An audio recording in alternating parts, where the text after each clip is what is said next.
World crisis YouTube channel में आपका स्वागत है। अल-शुजाया इलाके में एक बड़े घातक हमले में पूरी एक इजरायली सैन्य टुकड़ी को निशाना बनाया गया और 7 से अधिक मरकवा टैंकों को आग के हवाले कर दिया गया। अल-अक्साम ब्रिगेड्स ने एक नई, हाई प्रोफाइल सैन्य कार्रवाई के फुटेज प्रसारित किए, जिसका नाम था अल-मुंतार के शेर। यह ऑपरेशन गाजा सिटी के उत्तर पूर्व में स्थित अल-शुजाया क्षेत्र में इजरायली सेना और वाहनों को निशाना बनाकर किया गया था। वीडियो में इस ऑपरेशन के क्रियान्वयन के क्षण दिखाए गए हैं, जहां अल-अक्साम का एक लड़ाका उन इजरायली सैनिकों की टुकड़ी पर अचानक हमला करता है जो अल-शुजाया के पूर्वी हिस्से में घुसपैठ करने की कोशिश कर रहे थे। नज़दीकी दूरी पर हुई मुठभेड़ में 2 इजरायली सैनिक मौके पर ही मारे गए। वीडियो में एक अल-अक्साम लड़ाका उस मुठभेड़ के बारे में बताते हुए दिखाई देता है। उसने कहा कि उनकी निगरानी टीम ने इलाके में इजरायली बलों की गतिविधियों का पता लगाया और सीधे हमला किया। उसने बताया कि इजरायली सेना ने जल्दी ही नाहल ओज और माउंट की ओर से अतिरिक्त सेना भेजी, लेकिन अल-अक्साम के लड़ाकों ने उनके लिए घात लगाकर रास्ते बंद कर दिए और सैनिकों व वाहनों को सटीक रूप से निशाना बनाया, जिसमें एक टैंक पर तैनात सैनिक को स्नाइपर द्वारा मारना भी शामिल था। वीडियो में कई वाहनों और टैंकों के नष्ट होने के दृश्य और एक ध्वस्त मकान के अंदर एक इजरायली बचाव इकाई से मुठभेड़ भी दिखाई गई है, जिन्हें पहचानकर सीधा निशाना बनाया गया। ब्रिगेड्स ने पुष्टि की कि इस ऑपरेशन में इजरायली सेना की विशेष यमाम यूनिट के 2 सदस्यों की मौत हुई और कई अन्य घायल हुए, जिसकी पुष्टि बाद में इजरायली मीडिया ने भी की। अल-अक्साम ब्रिगेड्स ने कहा कि उनके लड़ाके सफलतापूर्वक मिशन पूरा करने के बाद सुरक्षित वापस लौटे और उन्होंने यह फुटेज उनकी तैयारियों और सीधी मुठभेड़ की क्षमता को प्रदर्शित करने के लिए प्रकाशित की। सैन्य विश्लेषण से पता चलता है कि यह ऑपरेशन उच्च स्तर की खुफिया जानकारी और फील्ड क्षमता को दर्शाता है, जो इजरायली सेना की गतिविधियों की सटीक जानकारी पर आधारित था और इलाके की जटिल भौगोलिक संरचना, विशेषकर माउंट अल-मुंतार का रणनीतिक रूप से उपयोग किया गया। अपने विश्लेषण में सैन्य और रणनीतिक विशेषज्ञ कर्नल हातिम करीम अल-फलाही ने कहा कि अल-अक्साम अब उस फील्ड अनुभव पर निर्भर कर रहा है जो 580 दिनों से अधिक की लगातार लड़ाई के दौरान इकट्ठा हुआ है। उन्होंने कहा कि यह संघर्ष अब इन गुटों के लिए अस्तित्व की लड़ाई बन चुका है। उन्होंने यह भी कहा कि इस तरह के विशेष ऑपरेशनों से रणनीतिक और सामरिक परिपक्वता का उच्च स्तर दिखाई देता है, जिसमें एक ही अभियान क्षेत्र में विभिन्न स्थानों पर 3 आपस में जुड़ी हुई लड़ाई की अवस्थाएं शामिल थीं। उन्होंने बताया कि इन ऑपरेशनों की सफलता 3 मुख्य कारकों पर निर्भर करती है: खुफिया जानकारी, फील्ड की तैयारी और उपयुक्त युद्ध उपकरण की उपलब्धता। उन्होंने पुष्टि की कि इजरायली सेना को लड़ाकों द्वारा लगातार किए जा रहे उच्च गुणवत्ता वाले हमलों के चलते वास्तविक थकावट, एट्रिशन, का सामना करना पड़ रहा है और इजरायल अपने लक्ष्यों को प्राप्त करने में असफल रहा है, चाहे वह बंधकों को वापस लाना हो या अल-अक्साम की क्षमताओं को कम करना।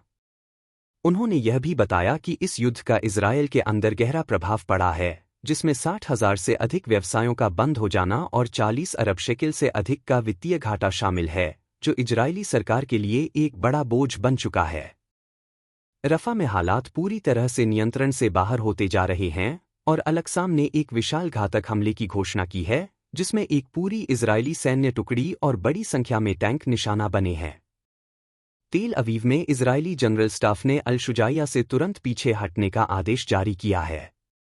अल-अक्साम ब्रिगेड्स ने रफा, दक्षिणी गजा पट्टी में इजरायली सेना के खिलाफ अंजाम दी गई एक जटिल घातक कार्रवाई का वीडियो प्रसारित किया है।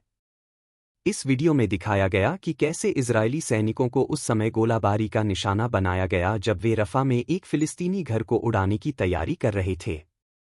वीडियो में यह भी दिखाया गया कि रफा की एक सड़क पर एक आईईडी, इम्प्रोवाइज्ड एक्सप्लोसिव डिवाइस, के विस्फोट से इजरायली पैदल सैनिकों को निशाना बनाया गया। इजरायली सेना के आंकड़ों के अनुसार 7 अक्टूबर से अब तक 856 इजरायली सैनिक मारे गए हैं, जिनमें से 8 मार्च को गजा पर फिर से हमलों की शुरुआत के बाद मारे गए। उसी आंकड़े के अनुसार 7 अक्टूबर से अब तक 5,847 सैनिक घायल हुए हैं, जिनमें से 2,601 गजा में ज़मीनी लड़ाई के दौरान घायल हुए। सैन्य और रणनीतिक विशेषज्ञ ब्रिगेडियर जनरल इलियास हन्ना ने कहा कि रफा में अल-अक्साम का यह घातक हमला यह दर्शाता है कि लड़ाके स्वतंत्र रूप से काम कर रहे हैं और इजरायली सेना के पास पर्याप्त इकाई सुरक्षा नहीं है, जिससे गजा में उनका संचालन कठिन हो गया है। अल-क़्साम ब्रिगेड्स ने एक वीडियो जारी किया जिसमें दावा किया गया कि उनके लड़ाकों ने रफ़ा के पूर्व में घुसपैठ के मार्ग पर इजरायली सैनिकों को निशाना बनाया, जो गेट्स ऑफ हेल नामक अभियानों की श्रृंखला का हिस्सा था। ब्रिगेडियर हन्ना ने इस ऑपरेशन को इजरायली जनता के लिए एक संदेश बताया, यह दर्शाते हुए कि उनकी सेना गज़ा के अंदर सुचारू रूप से काम करने में असमर्थ है। यह संदेश उस समय आया है जब तर्क की राजधानी दोहा में बंदी विनिमय और युद्ध विराम पर बातचीत चल रही है और हाल ही में अमेरिकी इजरायली बंदी ईदान अलेक्जेंडर को रिहा किया गया है। डिप्लोमैटिक प्रयासों के बावजूद इजरायली प्रधानमंत्री बेंजामिन नेतन्याहू सैन्य विकल्प पर अड़े हुए हैं, जिसमें रिजर्व सैनिकों को बुलाना, दक्षिणी लेबनान से पैराट्रूपर यूनिट्स को गज़ा भेजना शामिल है। यह इशारा करता है कि वे सबसे खराब स्थिति के लिए तैयारी कर रहे हैं और गज़ा में एक नया वास्तविकता स्थापित करना चाहते हैं। हालांकि यह योजना ज़मीनी हालात से मेल नहीं खा रही, जैसा कि रफ़ा में अल-क़्साम द्वारा किए गए जटिल घातक हमले से साबित होता है। विशेषज्ञों का मानना है कि अगर लड़ाके इस तरह के सामरिक अभियानों जैसे बमबारी, घात और सीधी मुठभेड़ को जारी रख पाते हैं, तो इससे इजरायली सेना की रणनीति में बदलाव आ सकता है और सेना के चीफ ऑफ स्टाफ तथा राजनीतिक नेतृत्व के बीच टकराव की स्थिति पैदा हो सकती है। अब लड़ाके खुद इजरायली सेना को टक्कर दे रहे हैं, जो पहले इस क्षेत्र में एक कब्जाधारी बल के रूप में आई थी। विशेषज्ञ के अनुसार गज़ा के अंदर होने वाली आगामी लड़ाई में अगर इजरायली सेना की 2 या 3 डिवीज़न शामिल होती हैं, तो लड़ाकों के पास एक समृद्ध लक्ष्य सूची होगी, यानी बड़े अवसर मौजूद होंगे। उन्होंने निष्कर्ष निकाला कि प्रतिरोध बल रणनीति बनाने, लक्ष्य तक पहुंचने, अभियानों को अंजाम देने और सुरक्षित वापसी सुनिश्चित करने में सक्षम है। उन्होंने यह भी उल्लेख किया कि उनके पास नए और अनुभवी दोनों तरह के लड़ाके हैं और एक ऐसी सैन्य प्रणाली है जो किसी भी स्थान पर न्यूनतम संसाधनों के साथ सामरिक नवाचार करने में सक्षम है। अब एक अत्यंत आवश्यक और सीधे अपडेट में एक असामान्य और गंभीर सुरक्षा घटना हुई है। खान यूनुस में एक बड़े घातक हमले ने पूरी एक इजरायली सैन्य टुकड़ी को निशाना बनाया, जिसमें यासीन 105 रॉकेटों से 2 टैंकों और एक सैन्य बुलडोजर को आग के हवाले कर दिया गया। अल-क़्साम ब्रिगेड्स ने घोषणा की कि उन्होंने दक्षिणी गज़ा के खान यूनुस के पूर्व में एक जटिल घातक हमला अंजाम दिया, जो गज़ा पट्टी में ज़मीनी अभियानों के बढ़ते क्रम का हिस्सा है। सूत्रों के अनुसार इस ऑपरेशन में यासीन 105 गोले दागकर 2 टैंकों और एक बुलडोजर को निशाना बनाया गया, जिसके बाद 0 दूरी से सीधी गोलीबारी की गई, जिससे लक्षित सैनिकों के बीच भारी नुकसान हुआ। यह घातक हमला उन अभियानों की श्रृंखला का हिस्सा है जो लड़ाकों द्वारा गोलियों की बौछार के बीच बातचीत की इजरायली घोषणा के बाद अंजाम दिए जा रहे हैं, खासकर ईदान अलेक्जेंडर की रिहाई के बाद। लगभग 1 महीने पहले इजरायली बलों ने गज़ा के दक्षिण में, विशेष रूप से रफ़ा और फिलाडेल्फी कॉरिडोर के बीच प्रमुख मार्गों पर नियंत्रण की मंशा व्यक्त की थी। लेकिन ज़मीनी हकीकत यह दर्शाती है कि अल-क़्साम के हमले अब भी जारी हैं, हाल ही में रफ़ा में किए गए अभियानों के बाद अब खान यूनुस में भी। इस बीच इजरायल द्वारा गज़ा पट्टी के विभिन्न क्षेत्रों जैसे गज़ा सिटी, दीर अल-बला और उत्तरी हिस्सों में बमबारी लगातार जारी है। मौजूदा आकलनों के अनुसार इजरायली सेना अब बफर जोन और सीमावर्ती इलाकों में रक्षात्मक रुख अपना रही है, जिससे लड़ाकों को गुरिल्ला युद्ध रणनीतियों पर निर्भर रहना पड़ रहा है, विशेष रूप से घात, अचानक झड़पें और आईईडी इम्प्रोवाइज्ड एक्सप्लोसिव डिवाइस लगाना, जो एक थकावट की युद्ध नीति वॉर ऑफ एट्रिशन का हिस्सा है। इजरायली सैन्य हलकों ने आगाह किया है कि यह स्थिति उन्हें लंबे समय तक चलने वाले संघर्ष में उलझा सकती है, जिससे दीर्घकालिक नुकसान हो सकता है। यह घटनाक्रम हाल ही में लिए गए एक आधिकारिक निर्णय के साथ मेल खाता है, जिसमें सैन्य अभियानों के विस्तार की बात कही गई है, जिससे गज़ा पट्टी पर संभावित पूर्ण नियंत्रण की संभावना बन रही है। इसके साथ साथ उत्तर गज़ा के निवासियों को दक्षिण की ओर विस्थापित करने की चर्चा भी तेज हो गई है।